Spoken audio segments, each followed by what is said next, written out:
This week we're going back to India. It is the home of the most enduring and endearing games in history.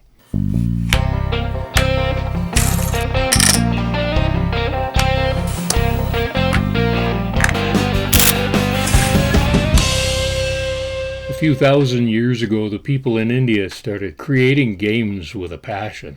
They invented the board of squares and pieces with individual powers, both games of fate and games of strategy. And every one of those had variations through the centuries.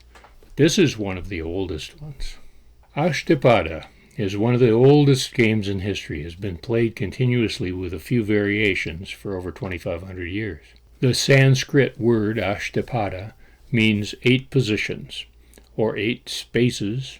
It also means spider, which has 8 legs, and Ashtapadi are 8-part poetic verses used in the Gita Govinda.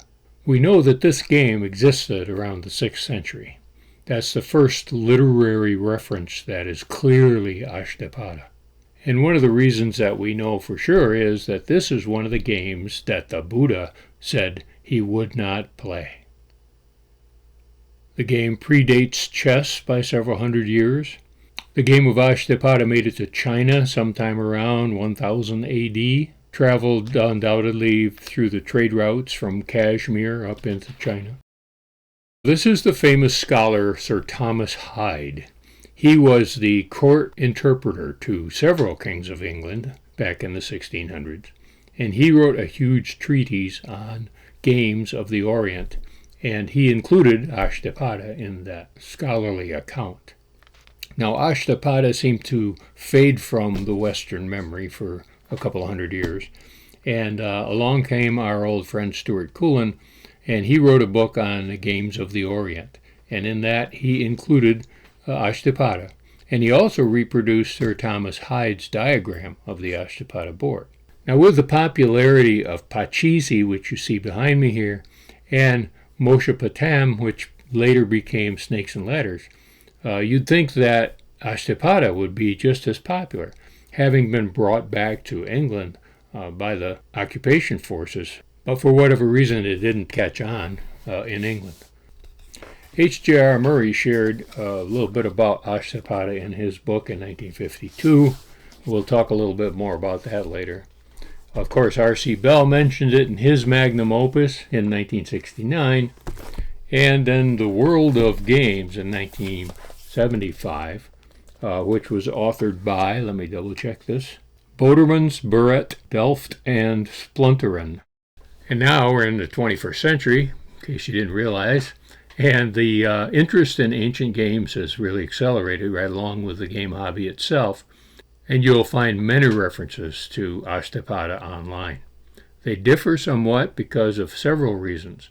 One is the source that people refer to for the information, another is regional variance within India itself, and the vagueness of historical documents that describe it.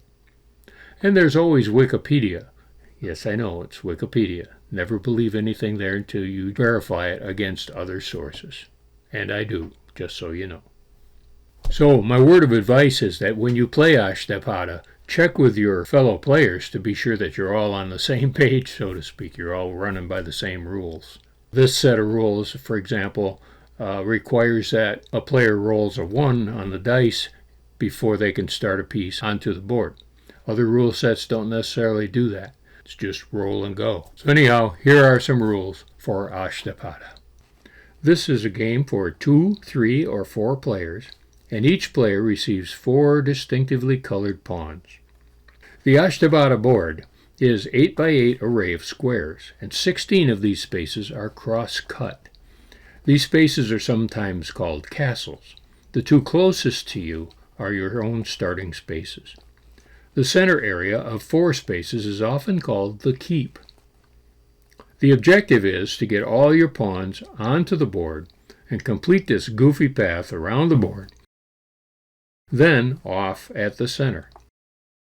Each player follows this path on their own perspective, so player interaction is sort of hard to track during the middle game when all 16 pawns are moving around. Sources differ on what sort of randomizer should be used to determine movement, but most I've seen call for a set of 4 binary dice.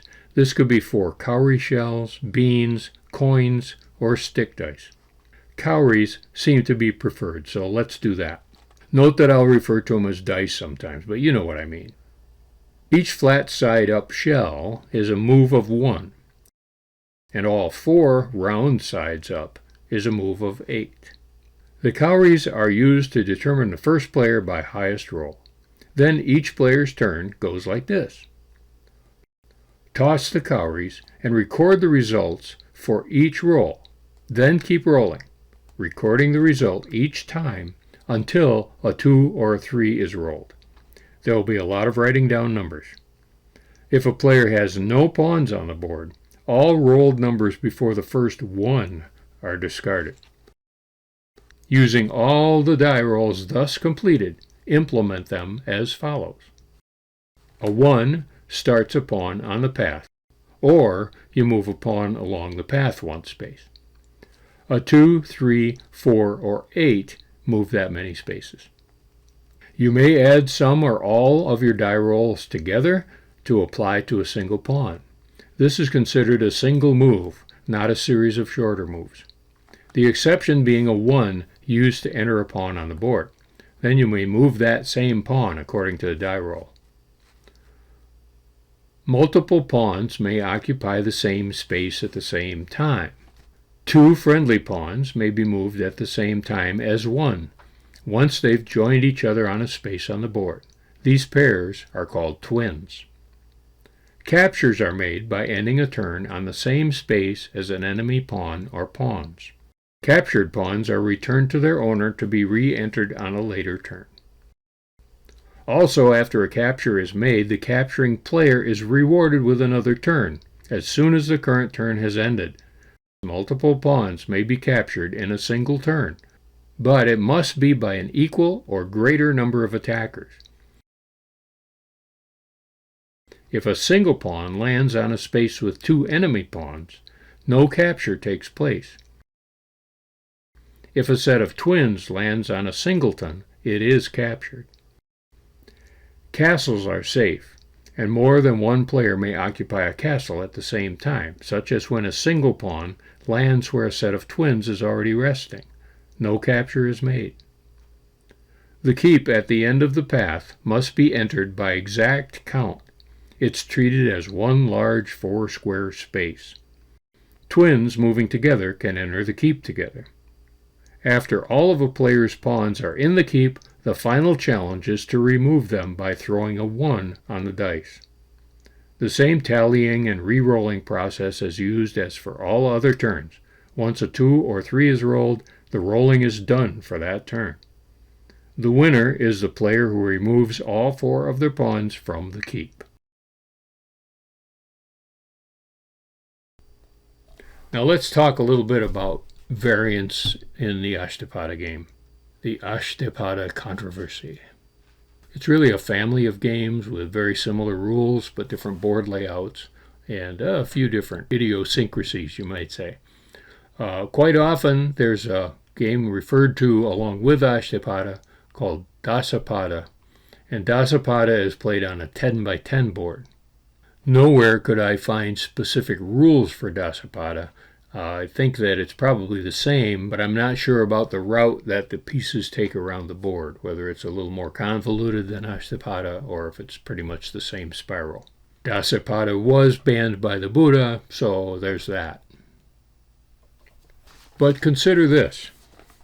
Chaturanga is played like Ashtapada on a 5 by 5 board with 2 pieces to each player, and so are the related games called Chaukabara and Ashtamchangam.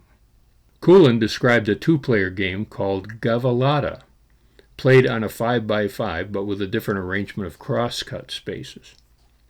Ashta-Kashti is played on a 7 by 7 board, otherwise it's very much the same as Ashtapada. Chaturanga is the same thing on a 9 by 9 board. It's played in the south part of India and on Sri Lanka. Apparently in this game, the movement is traditionally by the daikati long dice rather than the cowrie shells. The common factor here is that all these have an odd number of spaces. and therefore they have a single space in front of each player for their entry point and a single space in the center for the bearing off. Generally also, the player's route around the board is a simple spiral. It doesn't fold back on itself like the Ashtapada board. It's probably done because of the fact that there's an even number of spaces, so it doesn't flow quite as easily as the odd numbers. A French game historian named Jean-Louis Cazot suggested very strongly that H.J.R. Murray got it wrong when he described how Ashtapada is to be played. Once I found that information, I did a little more research, and I found out quite a few people think that Murray got it wrong. And as a matter of fact, in addition to that, a lot of people say that chess developed on Ashtapada board, but some say that Ashtapada adapted the chess board, which of course in ancient India was not checkered. It was just simply an 8x8 set of squares so that you could play chess or Chaturanga or Chantrage and other games on the 8x8. So it proves once again that when we look at the rules for games from antiquity, we can never be really sure how they were played. 1,000 years ago, people just didn't simply write down the rules to games in a very clear way. But if you, dear viewer, or anybody you know, is from India and knows of some source or knows of some authentic or official set of rules that we can refer to, I would love to hear about it. Ashtapada is a really fun game the way it sits. Ashta-Kashti is probably my favorite out of all these. But I would like to learn more. So whether you make up the rules from a half a dozen different sources, or you invent your own house rules, or you don't even play Ashtapada, just be sure to play every day.